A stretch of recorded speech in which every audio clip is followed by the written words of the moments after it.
দর্শক সবার প্রতি শুভকামনা জানিয়ে শুরু করছি এনটিভির নিমন্ত্রণে। আপনাদের সঙ্গে আছি আমি মাহমুদা ফেরদৌস পরমা। এনটিভির নিমন্ত্রণে আজকের আয়োজনে থাকছে সংস্কৃতি, এনটিভি অনুষ্ঠান সূচি ও আলাপন। প্রথমেই সংস্কৃতি।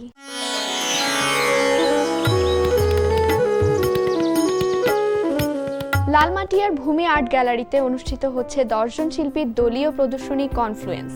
প্রদর্শনীতে শিল্পীদের ওয়াটার কালার ও মিশ্র মাধ্যমে আঁকা 57টি চিত্রকর্ম স্থান পেয়েছে। প্রদর্শনী চলবে 15 জুন পর্যন্ত। এবার এনটিভি অনুষ্ঠান সূচি। এবার জানিয়ে দিচ্ছি এনটিভির আজ রাতের বিশেষ বিশেষ অনুষ্ঠানগুলির সময়সূচি। সন্ধ্যা 6টা 15 মিনিটে থাকছে সমসাময়িক বিষয় নিয়ে অনুষ্ঠান সংলাপ প্রতিদিন।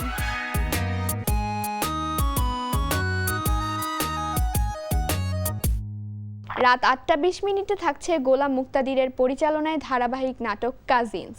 এই সংসার নামের মঞ্চে দেবদাসের পারুরাতে ঝাড়ু, তবুও নায়িকা।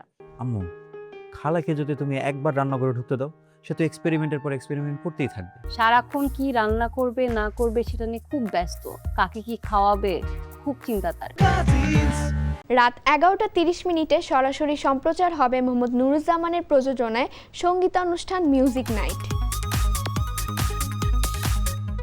এই ছিল এনটিভির আজ রাতের বিশেষ বিশেষ অনুষ্ঠানগুলির সময়সূচি। এবার আলাপন। প্রিয় দর্শক, আমাদের আলাপনের আজকের অতিথি গীতিকার, সুরকার ও সঙ্গীত শিল্পী এসআই শহীদ। কেমন আছেন ভাইয়া? আলহামদুলিল্লাহ, খুব ভালো আছি। আপনি ভালো আছেন? এই তো খুবই ভালো আছি। আমাদের এনটিভির নিমন্ত্রণে আপনাকে স্বাগতম। অনেক ধন্যবাদ আপনাকে এবং টিভি পরিবারকে। আপনাকে পেয়ে আমরা খুবই আনন্দিত। আমরা জানি কিছু মানুষ পর্দার আড়ালে থাকতে পছন্দ করে, কিছু মানুষ পর্দার সামনে থাকতে পছন্দ করে। আপনি একই সাথে সুরকার, গীতিকার এবং সাম্প্রতিক সময়ে আপনার একটি নতুন গান রিলিজ হয়েছে। তো এই সম্পর্কে আমরা একটু জানতে চাচ্ছি। অ্যাকচুয়ালি আমি নিজেই একজন গীতিকার, সুরকার হিসেবে পর্দার আড়ালে থাকতে, কাজ করতেই বেশি স্বাচ্ছন্দ্য বোধ করি এবং আনন্দ বোধ করি। আমার গান অন্য শিল্পীকে গাওয়াতে বেশি পছন্দ করি, কিন্তু লাকিলি শুনতে ভালো লাগে বেশি গাওয়ার চেয়ে গাওয়াতে বেশি ভালো লাগে। তো আমি যে প্লেব্যাকটা করলাম, এই প্লেব্যাকের পেছনের গল্পটা হচ্ছে এরকম। গানটা লেখা, সুর এবং মিউজিক অ্যারেঞ্জমেন্ট করার পরে সময়টা খুব হাতে কম ছিল। তো আমি একটা ফ্রেম করে শুটিংয়ের জন্য পাঠিয়েছিলাম ইমার্জেন্সি, জরুরিভাবে। তো আমি গাইড ভয়েস দিয়ে পাঠিয়েছিলাম, এটা অন্য কারো গাওয়ার কথা ছিল। কিন্তু শুটিং হওয়ার পরে শ্রদ্ধেয় চলচ্চিত্র পরিচালক বদিউল আলম খোকন ভাই আমাকে ডেকে বললেন যে আপনি যেভাবে গিয়েছেন এই ভয়েসটাই শুধু মিক্স করে দেন, এইটাই খুব ভালো লেগেছে আমাদের কাছে। এইভাবেই ফিল্মে গাওয়া আমার। গীতিকার হিসেবে আপনার শুরুটা কিভাবে? শুরুটা এটা 2003-এর ঘটনা। তো 3-এ আমার প্রথম গান রেকর্ডিং হয় অডিও আর্ট স্টুডিওতে, আজাদ মিন্টুর সঙ্গীতে, আমার কথা সুরে। তখন আমি ইন্টার ফার্স্ট ইয়ারে পড়ি। তখন থেকেই শুরু, এখন কন্টিনিউ করছি লেখা, সুর পাশাপাশি। তখন থেকে এখন পর্যন্ত কন্টিনিউ কাজ করে যাচ্ছি। আচ্ছা, ফ্যামিলি সাপোর্টটা কেমন ছিল? বাবা চাইতেন না আমি গানের জগতে আসি, সঙ্গীতে আসি, কিন্তু মা চাইতেন। আচ্ছা। কিন্তু আমি যখন মনে করেন জীবন্ত কিংবদন্তি সৈয়দ আব্দুল হাদী স্যার আমার গান গাইলেন, বিভিন্ন বড় বড় আর্টিস্ট যারা আমার গান গাচ্ছেন, পত্রিকায় নিউজ যাচ্ছে, টেলিভিশনে যাচ্ছে, বিভিন্ন জায়গায় আমার নাম হচ্ছে, বাবা পেছন থেকে খুব খুশি হতেন।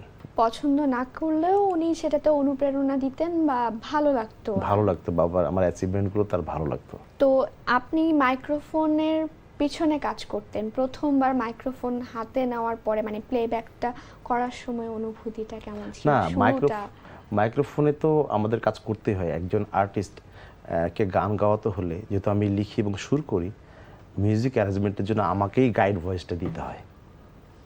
হ্যাঁ, মাইক্রোফোনের সাথে আমাদের সম্পর্ক সার্বক্ষণিক, কিন্তু অফিসিয়ালি হয়তো আমি এই প্রথম প্লেব্যাক করলাম।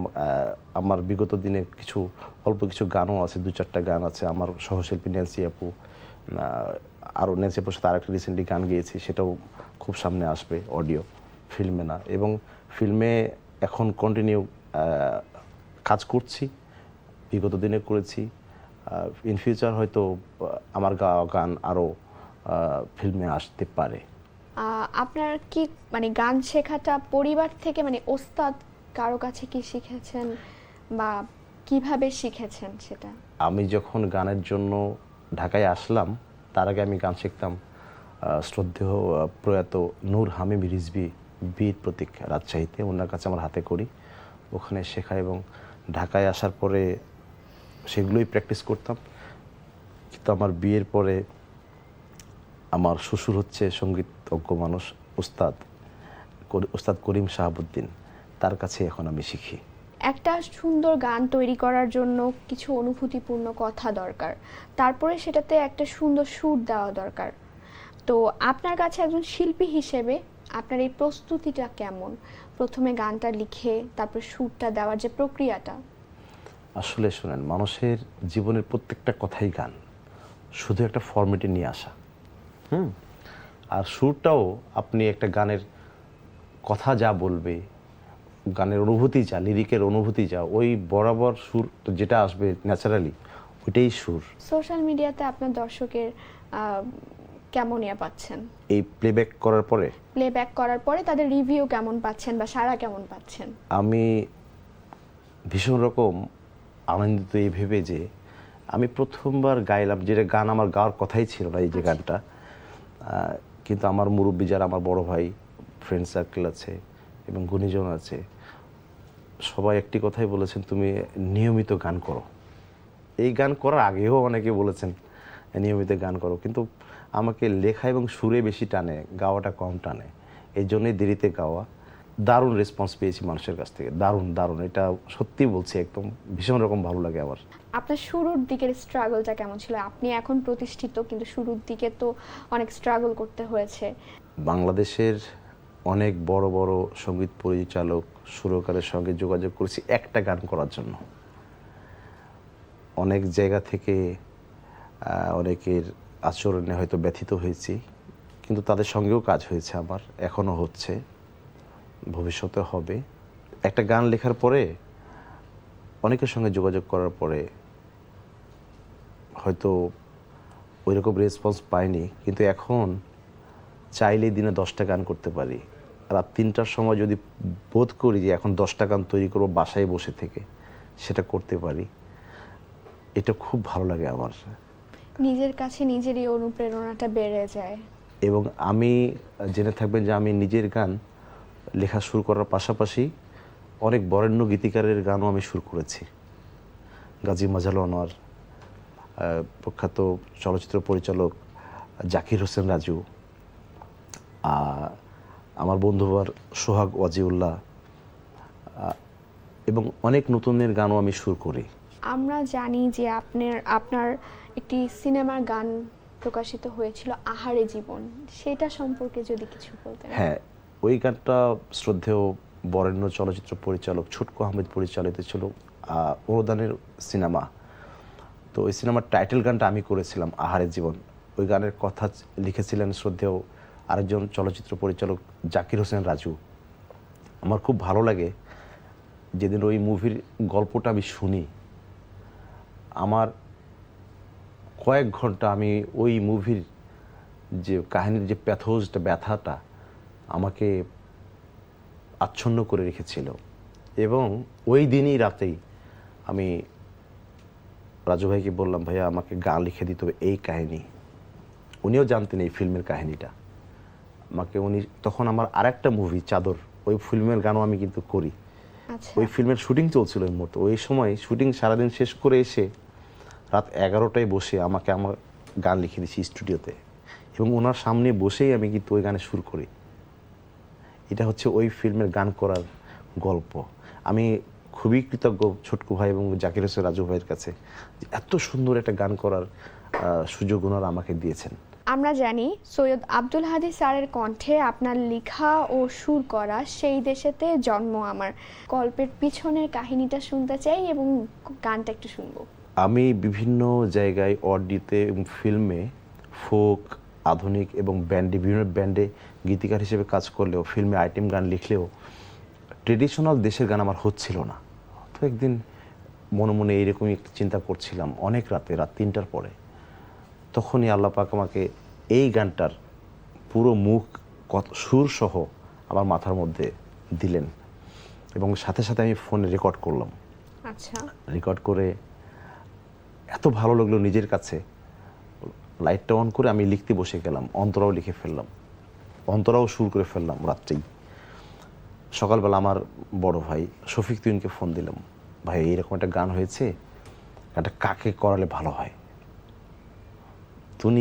আমি চিন্তা করছিলাম যার কথা, উনি তার কথাই বললেন যে হাদী স্যারের কথা। তো আমি হাদী স্যারের সঙ্গে আমার পরিচয় ছিল না, কখনো কথাও হয় নাই। আমি ডিরেক্ট কল করলাম। আচ্ছা, উনি শুনে এক কথাই বললেন এই গানটা আমি গাইব, এবং উনি এই গানের জন্য কোনো সম্মানই নেন নাই। ওনার গানটা এতটাই পছন্দ হ্যাঁ, হয়েছিল যে তোমাদের জেনারেশনের ছেলে এরকম একটা ট্রেডিশনাল দেশের গান করেছে, গানটা আমি গাইব, তুমি ভালো করে মিউজিক করো। এভাবে এই গানটা করা। এবং যেদিন রেকর্ডিং হয়, আমি সেই দিন সারা রাত ঘুমাতে পারি নাই যে কালকে আমি সৈয়দ আব্দুল হাদী স্যারের ভয়েস নিব।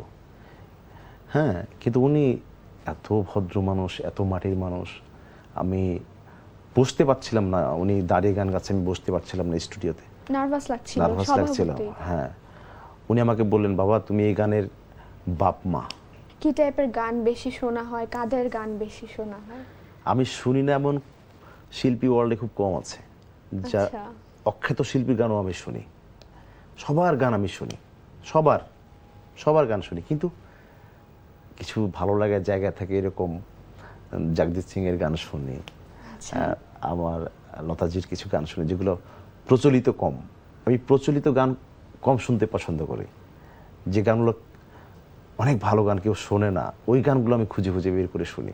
আপনি বর্তমানে কি কাজ নিয়ে ব্যস্ত আছেন? বর্তমানে 2টা মুভির কাজ করছি আচ্ছা, এবং অডিওর কিছু কাজ আছে, সেগুলো করছি। এফএস মন, কিশোর পলাশ, আরও কয়েকজন, ন্যান্সি আপু আছে, স্বরলিপি আছে, এদের কিছু কাজ অডিওতে করছি এবং ফিল্মের কাজ চলছে।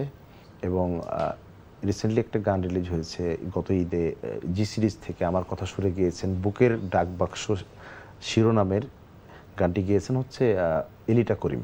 সোশ্যাল মিডিয়া এবং রিলসের যে প্রবণতাটা দেখা যাচ্ছে, যে ছোট ছোট ভিডিও হচ্ছে বা সোশ্যাল মিডিয়াতে গান ভাইরাল করার জন্য অনেক গানের কোয়ালিটি নষ্ট করা হচ্ছে বা যেমন তেমন গান বানানো হচ্ছে, একজন শিল্পী হিসেবে আপনার অনুভূতিটা কি বা আপনার কি বলার আছে বা ভবিষ্যৎ প্রজন্মকে? না, এটা সবসময়ই এরকম গান অডিওর আমলেও হয়েছে, কিন্তু সেগুলো হয়তো আমরা অনলাইন প্ল্যাটফর্মগুলোতে দেখি নাই, পাই নাই, এখন পাচ্ছি। কিন্তু ভালো গানও হচ্ছে, ভালো গান হবে, এবং এগুলো হচ্ছে সময়ের সাথে সাথে এগুলো হারিয়ে যাবে, থাকবে না। তো আমাদের যারা আমরা সঙ্গীতে আছি সবার একটা দায়বদ্ধতা আছে ভালো গান করার জন্য। আমরা ভালো গান করলে ভালো গান মানুষ শুনবে এবং নিবে। ভালো গান তো মানুষ নিবে। আমরা অনুষ্ঠানের শেষ প্রান্তে চলে এসেছি, ছোট্ট করে একটি গান শুনবো আপনার কণ্ঠে।